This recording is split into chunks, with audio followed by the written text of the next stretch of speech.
Oh my God, we're here. I am so honored. I get to call you a friend and I get to be a fan. And I feel like I get a little bit of a perspective because I can kind of stand back and see everything. And I know you personally. So Monique Samuels is here from Real Housewives of Potomac. Yes, I'm happy to be back. Y'all know, look, Sarah is like my podcast whisperer. She has helped me so much with my own podcast and giving me direction. And so I'm always grateful, and I'm just always happy to be on your show. Well, ditto. I'm grateful for you because you've also put me on your live shows and given me great exposure, and we'll get into it. But actually, I was a part of your live show that went down like a week after you had that incident with Candiace. Yeah. And, I want to talk about that because I got to see just how emotionally and physically upset you were. And I think a lot of the public hasn't seen that side. So right. We'll get into all that. But I was saying to you, how are you feeling? Because you guys, everybody and their mother is talking about this season, Real Housewives of Potomac. I feel like you all have solidified your fame. I feel like people are saying you guys are more interesting than like 1 minute of Beverly Hills. So I know it's such a tough season for you because you're like at the epicenter, but how are you feeling?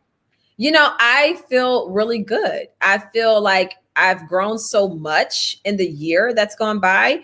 I feel like the whole pandemic was a little blessing in disguise. It gave us all a little extra time to kind of move forward in our own journeys. And I did some real healing last year. I did not take this fight lightly. I had a therapist. I spoke with my pastor. I spoke with my goddad. I spoke with my family. And I really got to the root of what the issue is. And I dealt with it. And because of that, I'm able to move forward and look on Sundays at the show when it airs as entertainment and not be so affected by it where I get so caught up in my emotions all over again. I feel completely over it. I've moved forward. I've healed. And I'm, So Monique, what was the root of the issue? Because there remains tons of rumors that essentially, this all sparked from Candiace continuing to spread rumors that Charrisse had started about your marriage, an alleged affair, which you have come out and said is absolutely not true. But right.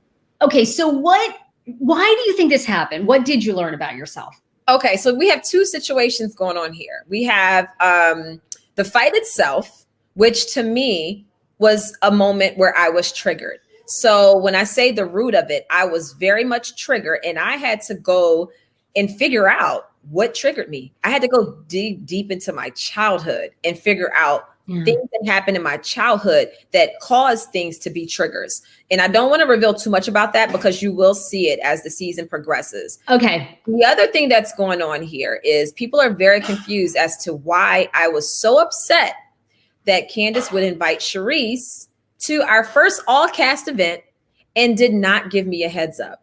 The reason why is because I had a friend of 14 years who started these crazy lies because she was mad at me. And she created these lies and went specifically to other housewives and production in an attempt to get on the show and along with her information. Well, she was not asked to be on the show, but now her information is available to be on the show. The rumor that Gizelle speaks about, which she's never said to my face. She does it in the confessional. She's a little confessional gangster. And of course, this is the one about this trainer, right? This right. Whole trainer. And then these terrible rumors that they're saying your youngest son isn't I'm like, who has the audacity to say that crap? So that started with my friend of 14 years. She called Candiace. Candiace was the first person she talked to. Candiace entertained her for 2 hours on the phone. Then Candiace ended up giving this friend, ex-friend, Charrisse's phone number. And then she talked to Charrisse. And then from there, she made her way around the whole group. Charrisse was also helping to facilitate these rumors. The rumor was that she started was that I was having an affair with my trainer and that my pregnancy was that of the trainer and not my husband. How nasty is that? But here's another thing that she said that was very nasty. She said that my pregnancy that resulted in miscarriage in 2017. She said that was not a miscarriage, but that I had an abortion because I had an affair with this trainer who I didn't even know in 2017. Me and my husband started training at the gym at the same time in 2018. So the lies are all over the place. But the reason why on the show I kept saying I don't want to talk about it is because that's how nasty the rumors are. Yeah. So why would I want to introduce my child into the show and allow these women to talk about my child? So I had to make the choice. Do I bring this to the show and address all of these women about this? Or do I play it cool, keep smiling, invite you over, do what I need to do, and protect my child's name? And that's what I chose, and had no idea that Candiace would then invite the very person who's been helping facilitate all of this mess to our first all cast event. Oh my God. I mean, there's a million things to unpack here. Okay. When Chris first heard about these, because I think they paint, and I don't know if there's any truth to this, but I feel like they paint this year that you and Chris are having marital issues. I don't know if that was true last year or not. No. Okay. So, but do you feel that way? I feel like they've kind of set it up that you guys are distant. Let me put it like this. Chris and I have tons of issues. All marriages do. Totally. But infidelity is not one of them. That was off the list. Listen, I've been getting the same D for 15 years and I am just fine with it. Now, this poor trainer, by the way. Now, do you guys still work out with him, or did you have to fire him basically because, like, hey, look, we like you, but we can't be associated with you? No. And that's another interesting story. When I stopped working out at the gym with this trainer, it's because we found out we were pregnant. I was still training, and we had to tell my trainer that, hey, we're pregnant. Don't tell anybody because we're not ready to tell people. But my trainer needed to know because I have to now make modifications to the workout. The last day that I trained, I went to get an ultrasound, confirmed the pregnancy, checked on the baby. It was an early ultrasound. I was 8 weeks pregnant with Chase. The baby's healthy. They discovered I had what you call a subchorionic hemorrhage. So that means that the placenta was tearing from the wall, the uterine wall. And what that means is the baby's healthy, but if that placenta tears completely from the wall, I lose the whole pregnancy. Baby's gone. So my doctor put me on a very strict bed rest. I had 2 tears, one on each side. My placenta was hanging on by a thread. My doctor said, listen, this is important. He said, you need to stay off your feet. He said, you can no longer work out. You can no longer have sex. He said, I need you to be horizontal. He said, you cannot pick up your kids. He said, he said, you need to just sit back and relax and let Chris handle everything and take care of you. He said, because any slight move, any stress or strain could cause that to tear. And we don't want that.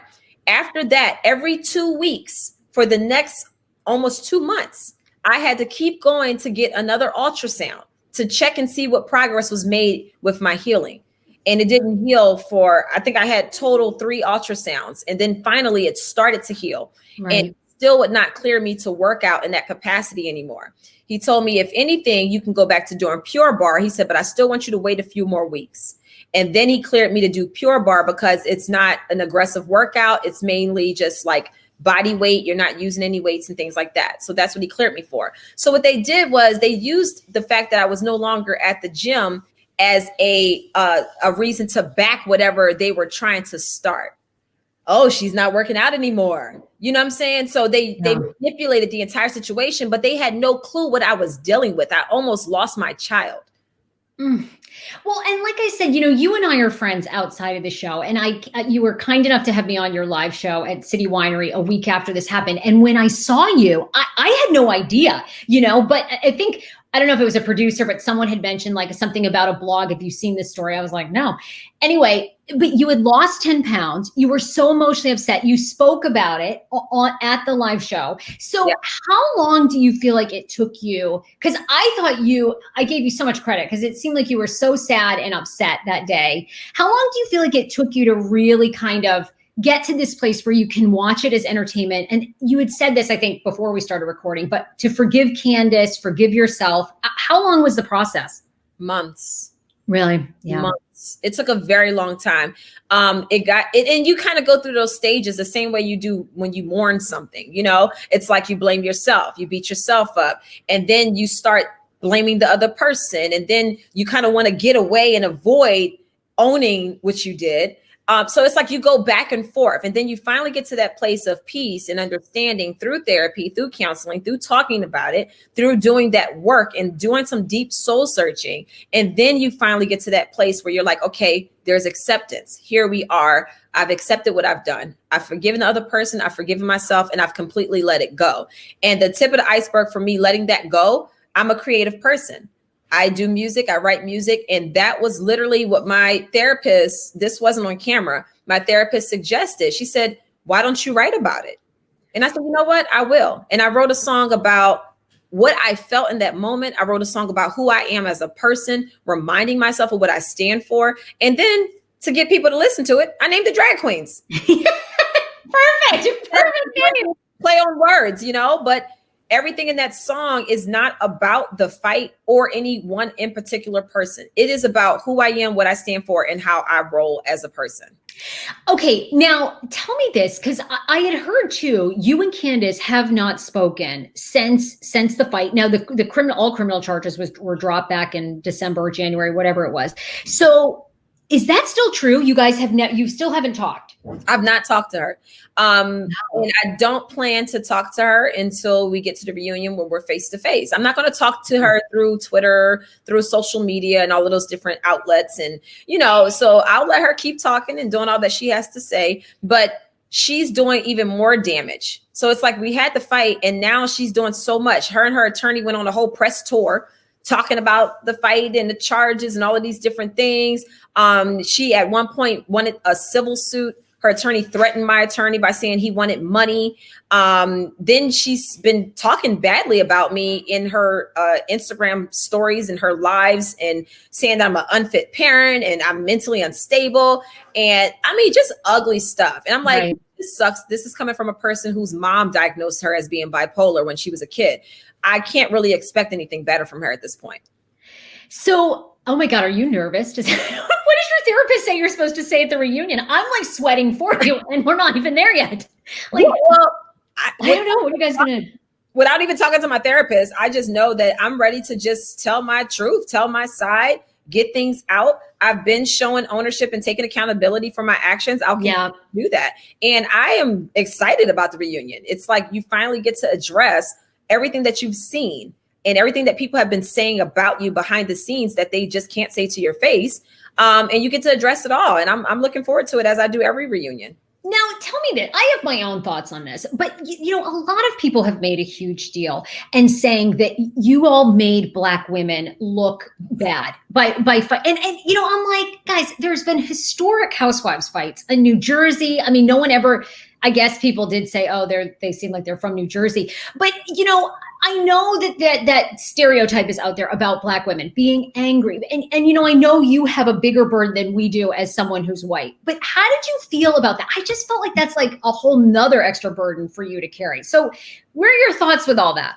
I'm not carrying that burden. At the end of the day, I am a human being before anything else. If you want to add color into the mix, to me, when you come up with these different stereotypes, there has to be the mindset of a person who's basically comparing you to those stereotypes, especially Black women.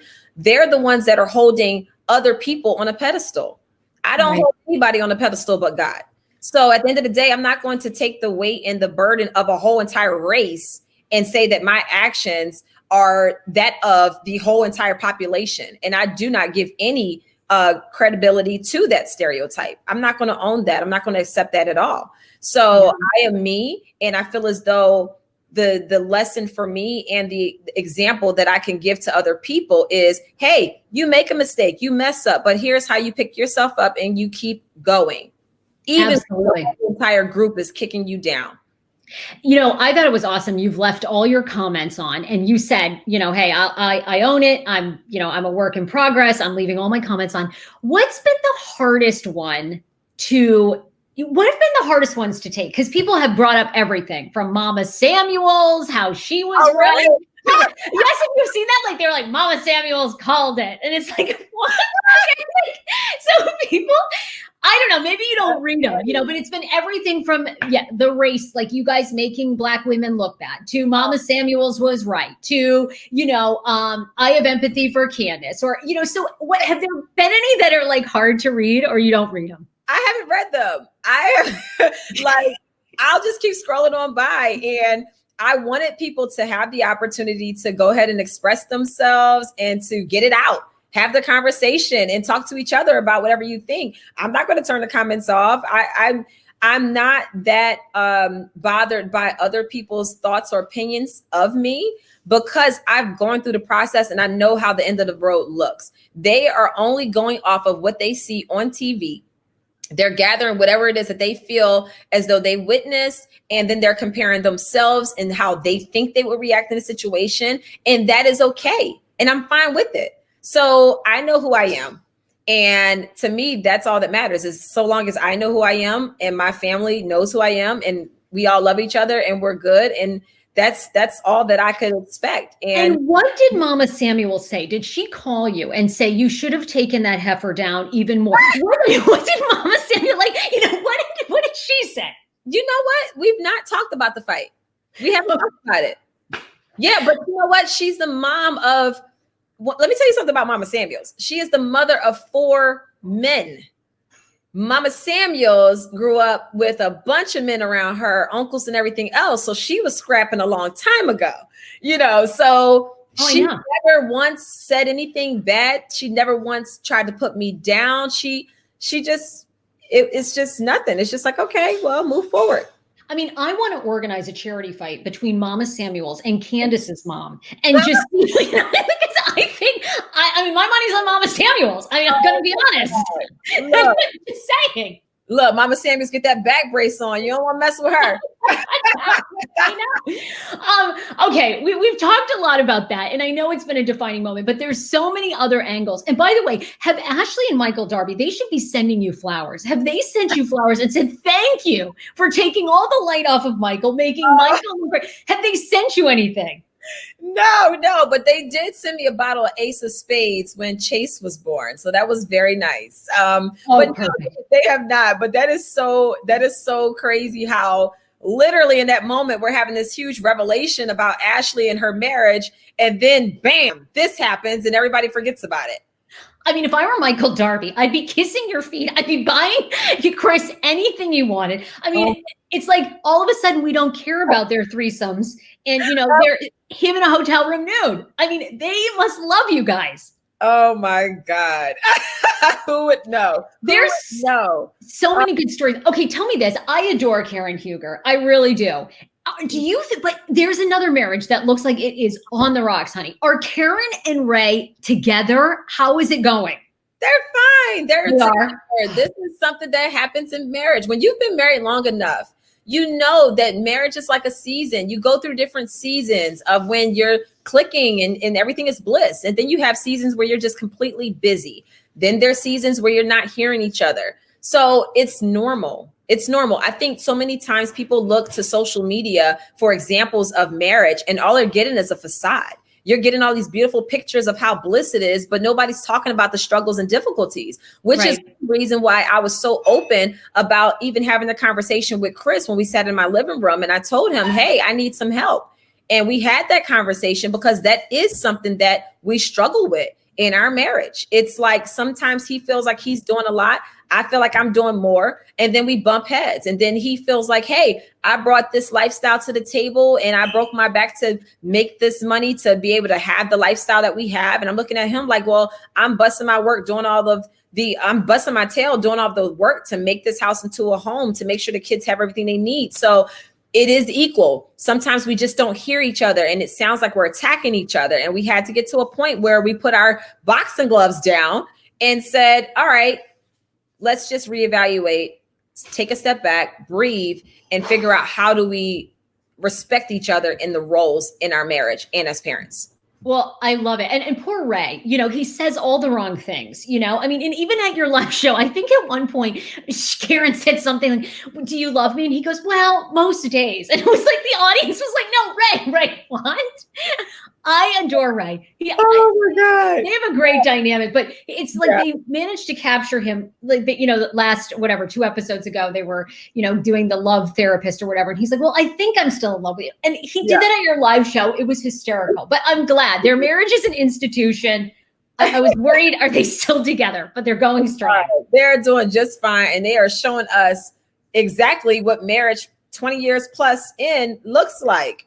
You know, so you go through those moments. And what I love about Ray and what I respect about him is that he has been honest in what he felt at that moment. And a lot of times people can't do that. And it actually makes you go even deeper off of a cliff when you're having marital issues. So the fact that he could be honest, and I love the way that Karen said, I hear you, but I don't have to like what you just said. And she had to basically step away and figure out, how am I going to deal with this realization? And then they'll work together, I'm sure, to bring it all back together, and they'll be fine. That's marriage. Okay. The other storyline that I find so fascinating is Gizelle back with Jamal, you know, who just, I know, I just feel like, oh my God, why? I feel like she could do so much better. And it's like this low self-esteem moment. And her dad, oh my God, I think her dad is just such a class act. And then, you know, whatever, 2 episodes ago when he was just like, I can't sit here with this guy who's got 6 or 7 baby mamas. You know, but what is the truth with them? Are they still together? Even though, I mean, because you guys stopped shooting whatever almost a year ago or something. So are they still together? I'm sure they're still pretending they're together. But at the end of the day, this is the thing you got to understand. You keep saying, I feel like Gizelle can do so much better. But the question is, really, can she? What is she offering exactly? The wrinkled neck and stovepipe legs? Who wants that? Are you talking to any of the women? You and Karen still talk, right? Yeah, I talked to Karen and Ashley. You talked to Karen? Oh my God. Yes. But no, it's funny. So good. Watching her dad has only confirmed. I had put out a tweet, and Andy even brought it up on Watch What Happens Live, where he said Monique is saying that y'all aren't in a real relationship. And I have plenty of receipts on that. And also, what it appears to be is that Daddy was playing along. Maybe he was told to play along. And then when he got that mic up off of him and thought it wasn't recording anymore, he said, I'm through with this facade, this fraudulence, all of this fakeness. I don't like it. And he told how he really felt, because he said, I'm not playing along with this narrative anymore. Now, what is the rumor on the street? I hear the rumor on the street is that Jamal has 6 children. Is that true? I don't know. It's a rumor. Okay. I'm pretty sure that her dad, for him to say 6 or 7 baby moms, how do we know he doesn't have 10 babies? You know? And what is it? What did you guys hear when you were shooting in production? Because I also hear there's a lot of contention that Jamal has a restaurant for, you know, his 3 daughters with Gizelle, but not for the other kids. Is any of that true? I have no idea, but the truth always has a way of coming out. So if you're going to take care of one child, and she said that he takes care of all of his children, then I guess we will see other restaurants popping up all over the globe to, you know, support all of those babies that might be strolled out all over the place at all the churches he visits when he's on tour preaching. Oh my God. I love this season. I love, you know, it's fun because I get to know you in real life. Okay, girl, this is the thing. What is up with that fucking bird? I mean, no, my heart broke when he went outside and flew up in the tree. I was heartbroken for you. I was like, oh my God, please let this thing come back. But what, that scene with Wendy, when he flies into, the bird makes the whole season. But what? Yes, he does. He said, who's my competition? He said, who's this newbie? Let me go get her. Let me take the champagne flute. I'm snatching that. That bird flew into her face and she was freaking out. It was so good. Now, what do you keep it on now? Do you have like a leash on its leg? I mean, I'm so worried about this thing. He wears a harness. So in that picture right there, he has a harness on. And normally he always has his harness on. That particular day when he flew off, he was unleashed. My stupid self had him outside without a leash on. It was just a dumb human moment. Something scared him. And he took off and he flew higher than he had ever flown before. And probably just did not know how to come down. I was completely devastated. I stayed outside until 2 a.m. waiting for my bird. And luckily, we take him for walks throughout the neighborhood.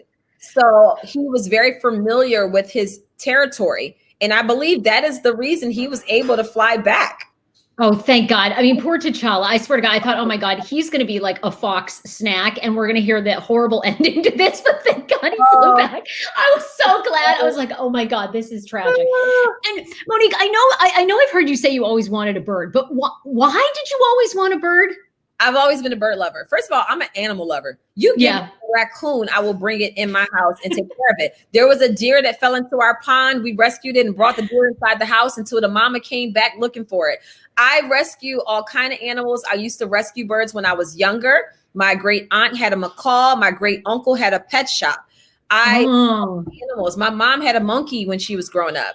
All of my family were avid animal lovers. So I did not realize the viewers didn't realize that about me. So anybody who follows me on social media knows they'll see me, you know, having random videos, looking at animals and picking up frogs and doing all kinds of stuff. Your mom had, what kind of monkey did your mom have? She had a chimp. You are, oh my God. Yeah. Was this when you were little? These things can like maul your face off. No, my mom was young. She was a kid. Yeah. She was a kid.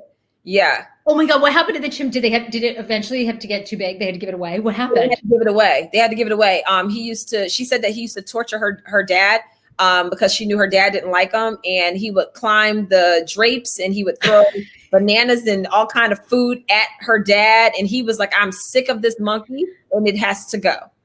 Oh my God. Okay. What animal, if you could get another animal, what would you get next? I would get a dog. Okay. You want a dog? I've been working on the dog because Chris said no to a dog. And then he said yes to a bird. So that's why I ran and got a bird before he could change his mind. Oh my God. I want to talk about your book, your podcast, but I do want to ask you, Chris obviously played for the Washington football team. Now the Washington football team was the Redskins. When you guys heard that news, because that was very big news that they changed the name when Dan Snyder had proclaimed he would never change it. How did Chris feel, by the way, about that? What was your thoughts? Because you guys, helped make that franchise. Yeah, he definitely said, he's over here showing off, waving his hands like he's so great right now as he's walking by. Chris, I'm calling you out. Just walk by. But Chris, he was of the mindset that if the name is offending people, the right thing to do is to change it. So he was very excited about the change. I have to retrain myself along with a lot of other people not to call it the Redskins anymore, to call it the Washington team. So that's been a little hard and I keep correcting myself. But he was very happy and open with the change. I think he's about to join some type of committee where they are, just discussing what they can do as a unit with former NFL players, current NFL players that are a part of the Washington team to make sure that these types of mistakes don't happen again. And I honestly believe that now that the name has been changed, they're going to win.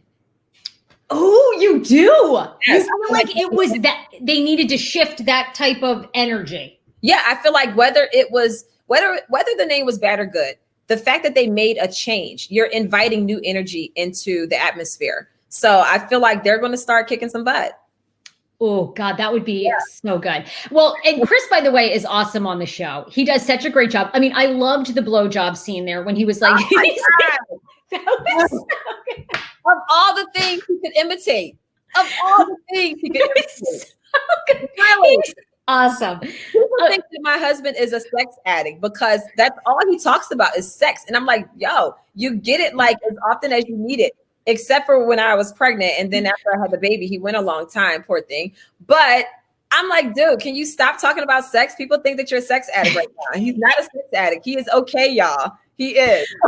By the way, why have we not seen a lot of Juan Dixon? I feel like last year we saw a lot of Juan. And so what happened there? Did he just get tired of Michael trying to give him a blowjob or what happened? I'm going to get Ashley Darby's going to be so mad at me. But I will say this, Juan and my husband, they both coach. He's coaching football. Juan's coaching basketball. My husband's coaching football. We were in a filming season while they were busy in their careers. Okay. So that's why even with Chris, he missed the opening all cast, which was the anniversary party, the cash bar anniversary party situation. He missed that because he was coaching a game that night. So Chris missed out on a lot as well. And I believe Juan was in the same boat. Okay. Yeah. I was like, oh gosh, did something change or whatever? Cause I think Juan's a great asset to it too. All right, let's talk about your fabulous podcast, Not for Lazy Moms. Great podcast. You've done live shows. The podcast is back, right? You're producing new episodes. Okay. Yes, we released in October 6th. So October 6th is when you're dropping a new season. Yes. Okay. And what can we expect this season on Not for Lazy Moms? Oh, I'm so excited because every season I try to challenge myself to go deeper. And this season is all about changing your mindset when it comes to parenting, relationships, and all of those different things, and just making sure you're having more quality over quantity. So we're talking about some real stuff. And I want for us moms and dads out there to own up to when you have these emotions regarding your kids. We have this one topic that says, I love my kid, but I don't always like them. It's a real emotion, you know, so let's talk about it. Let's talk about the fact that kids are people. You know, we have amazing topics that we're going to be discussing. We have one called Busy Being Unproductive. And it just talks about how sometimes you'll wake up, you'll go all day, and then at the end of the night, you feel like you've accomplished nothing. You'll sit back and think like, wait, how many times did I give my kisses and hugs to my kids or to my husband? What did I do today? So how do you break out of that busy being unproductive and make your time more valuable and productive and worthwhile? Well, I love it. I love that you have a podcast. It is great to listen to. Your live shows are terrific. So October 6th, that'll be back. And then you guys have a potty training book out. Yes. Okay. So obviously, you know, and actually, and you know what else I want to ask you too? I want to get your thoughts on CHRISSY Teigen, because that happened. You've had a miscarriage. You know, I've had one. Before we talk about the potty training book, when you saw that the other day, was that triggering for you? What'd you think? I thought it was just so sad to follow that. I'm not even going to lie. I had to just scroll on by. I couldn't. It was just like, and I actually talked about it on Fox News in the morning. And that was the first time that I even addressed it. I haven't tweeted anything. I haven't said anything because it's just such a touchy thing. And it just brings back all of these memories that are so hard to deal with. And I think one of the most difficult things when you do experience a miscarriage is the blame that you put on yourself. It's just so hard. And then your spouse is trying their best to comfort you, to be there for you, to make you feel at whole, to give you that peace. And nothing they can do for a certain period of time really helps. And it's difficult. And the only thing that I can say is that there is a light at the end of the tunnel. You'll get through it. It's just going through it. It's so hard. It's hard to put into words. And it's just one of those unfortunate things that you just wish nobody has to go through. I know. And you do beat yourself up. And the thing that because I've been following ever since she announced that she was pregnant with their third child. And I had the same thing. I had a dental surgery, you know, and I had a negative pregnancy test. And then like a week after I had this, I was out, I was under, I had this whole surgery thing. Then I find out I was pregnant. And I know she did that with her breast removal surgery. And so even to this day, you still wonder, gosh, you know, did that trigger events that because, you know, you had anesthesia? It's so hard not to blame yourself. And I know you and Chris have been there. It's so hard. You never know. And you were so tough because I didn't even know you had miscarried around the time when we had the live podcast. You showed up, you showed out, you showed so much strength. My God. I was I found out I had a molar miscarriage a week after your live show. So I was like 12 weeks along. A week later, I went after your live show because your live show was on a Saturday. Okay, that's right. Because we had the conversation and that's when you told me that you were pregnant. Okay, got it. Well, your co-host, Allie, was like, why is your hair purple? And I was like, well, I'm pregnant and I can't dye it yet. So I had sprayed this stuff. And Allie's like, I think we need to get some other dye for you because your hair is looking purple. Oh my God. No. I'm like, Allie, I'm pregnant. She's like, oh my God, this is amazing. And then literally a week later, I go for the high risk where they test for Down syndrome, everything. And that is when they told us, they said, you know, you are having a molar pregnancy and your baby is not going to make it. And it was just like, oh my God, all the things that, you know, you've been through. And it was, so difficult. I'm sorry. I'm just like, I just admire your strength because you've been like so open about your journey and women need to hear that. It is healing in speaking about it. It really is. There's healing in it. And I think women need to know the sadness, right? Like, even though you have 3 beautiful, healthy kids, you guys, it still is like you said, and me too, when I saw that, I started crying because it just brings up that memory. Yeah. You know, and I think women need to hear that because we're in a society where it's still like, you should get over it. Like, you know, move on, be grateful for what you have. And, you know, we are grateful for all those things, but it's still very painful. It is. It is. Tell me about the potty training book. I love this. When are we supposed to put our kids on the pot? Listen, 6 months old. As soon as they start sitting up and they're on solid food, I swear by the method. It's worked 3 times for me. But my book is called Potty Training Mommy and Daddy, and it's a guide for introducing infant potty training as early as 6 months old. I love it. And when I say introducing, it's because it's an introduction. You are introducing the potty sooner than later, and then you won't have to go through the kid having fear of using the toilet. They'll always know what it's for. So many times we start potty training way too late, and then our child is 2 years old and we're like, hey, why are you pooping and peeing on yourself? That's disgusting. And they're looking at you like, I've done this my whole life. What's your problem? It was a problem a month ago. I know. So it's hard to kind of retrain the child after they've been accustomed to going on themselves. So my whole thing is like, hey, maybe if we train the mom and dad from the start and they have this concept in their head very early on, they'll avoid some of the potty training nightmares that so many people go through. Well, I adore you. I think you've been so brave this season. I think you guys have just solidified your franchise. I mean, just stake. And now let me ask you, I don't know if you can tell me the answer, but are you going to come back for a season 6, or have you had it with this whole thing? Like, do you want to come back? If they'll have me back, I'll come back. You never know. They could say, all right, Monique, we're done with you. You never know. You never know. I mean, I see a lot of OGs even being dismissed and some people even quitting, and you just never know. You don't know what they're looking for moving forward. So nobody's job is ever safe in reality TV. That's just what it is. But if they welcome me back, then we'll cross that road when we get to it. Well, look, you and Chris have such a huge history anyway, and a future in reality TV, because you guys could almost be the black version of Joe Exotic if it doesn't work out on Bravo. You could like start really out there in Potomac. You guys should, I mean, I could see Chris with a cowboy hat on, you guys with a menagerie of animals. I mean, there's so much you could do. Look, I adore you. I'm so lucky to call you a friend. Not for Lazy Moms is an amazing podcast. That's where you can purchase her book as well. Of course, Real Housewives of Potomac airs on Sunday nights, 9 p.m. How many episodes do we have left, by the way? We just had one on Sunday. Then what do we have? Oh, gosh. I don't know if I'm allowed to tell you the total. I'm not sure if they released that. But what I do know is that 3 of those episodes I will not be on.